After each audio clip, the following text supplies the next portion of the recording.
But adding 3 more cars to the mix was more than the program could handle, and now none of the vehicles can be controlled. My computer is also about to crash. The video's going out too.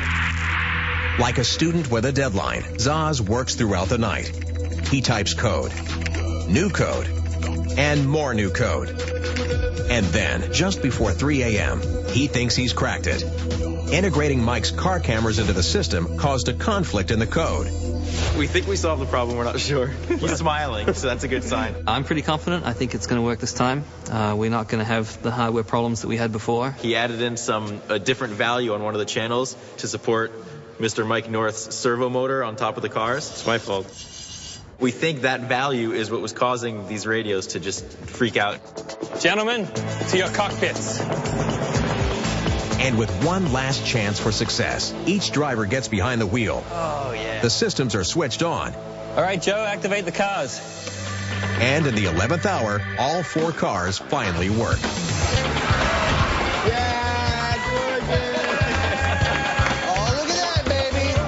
It's another triumph for the Wizard of Zaz's coding magic. And with all 4 cars and cockpits finally up and running, they're off to the races.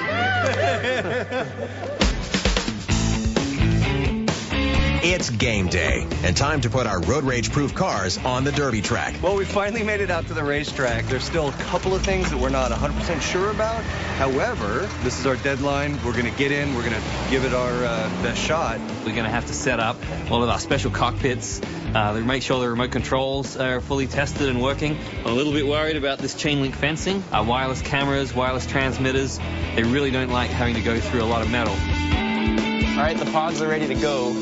It's going to be really cool. We've got this great stadium, we've got all these lights, we've got this audience coming. I think they're going to be really pumped up.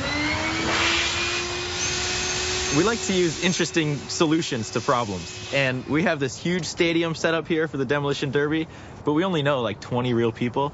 So we called this place Crowd in the Box. They have these inflatable people, so now we can feel really special, like there's all these people that actually want to watch us. As day turns to night, all the equipment is set up, but there's a fight the team can't win. Battling the elements. The crowd is mildly deflated by this rainy development, but they decide to stick it out. Downpours and electronics do not mix. But what comes down must eventually let up. The plastic is pulled away, and the drivers are anxious to do some damage. Well, at least it stopped raining now, and we're getting all the video feeds. The transmitters are working, so it looks like this is our shot at it, and we just got to go for it right now. The players get fitted with their biofeedback sensors and mind-controlled headsets. The guys are feeling calm, looking good, and they're ready to rock. Looks like we have a demolition derby on our hands. But just as it seems all systems are go, Joe's junker overheats. And the engine on Terry's wagon just won't start. I got nothing. All right. Joe's is a quick fix, but Terry's is a bigger problem. Transmitter battery. His station wagon is dead, and his control system isn't responding. What is going on over there? We had kind of a severe technical issue. I don't know if it's a wireless or radio transmission issue, so I'm going to pull the plug on my car. We have to do this competition, but I'm not going to put anybody at risk with having that one in there. Poor Terry.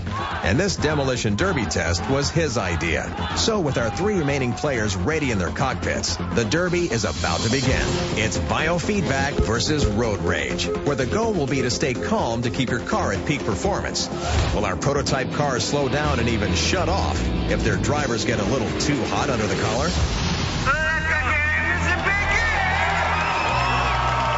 And with 3 of the 4 cars operational, our demolition derby test is finally underway.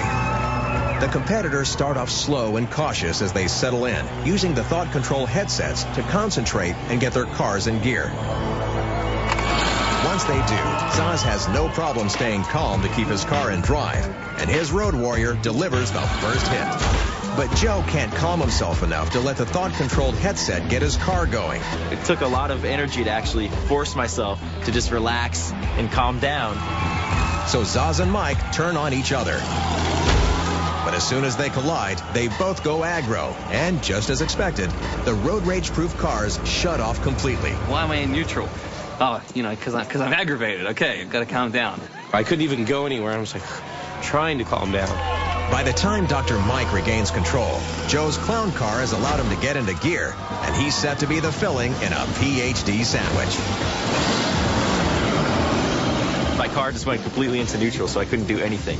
And then all bets are off. The drivers find their composure, and their vehicles find their marks. But who will be calm under pressure? Once we started hitting, it was just full on. You just had to stop and try and calm down every so often just to get back in the game. I could definitely see the biofeedback systems having an effect on my car's performance. This is so crazy. You have to remember, I'm here to manage my anger, not to just bash into cars. Smelling victory, Zaz calms himself and focuses, allowing his road rage-proof black sedan to speed full steam ahead, straight into Mike's blue Bomber. But it's not a knockout blow. We just had to not get too aggressive against the other players, focus, calm down, and smash him. Zaz's punishing hit gets the pair tangled up, leaving both spinning their wheels, unable to get out of the mess, and angering both of them. I'm the only car that can move! With their biofeedback putting a stranglehold on their acceleration, Zaz and Mike are sitting ducks. When my car got locked into Mike North, I couldn't shake it loose. So Joe goes in for the kill, calming himself enough to send his clown car in for its final crushing attacks.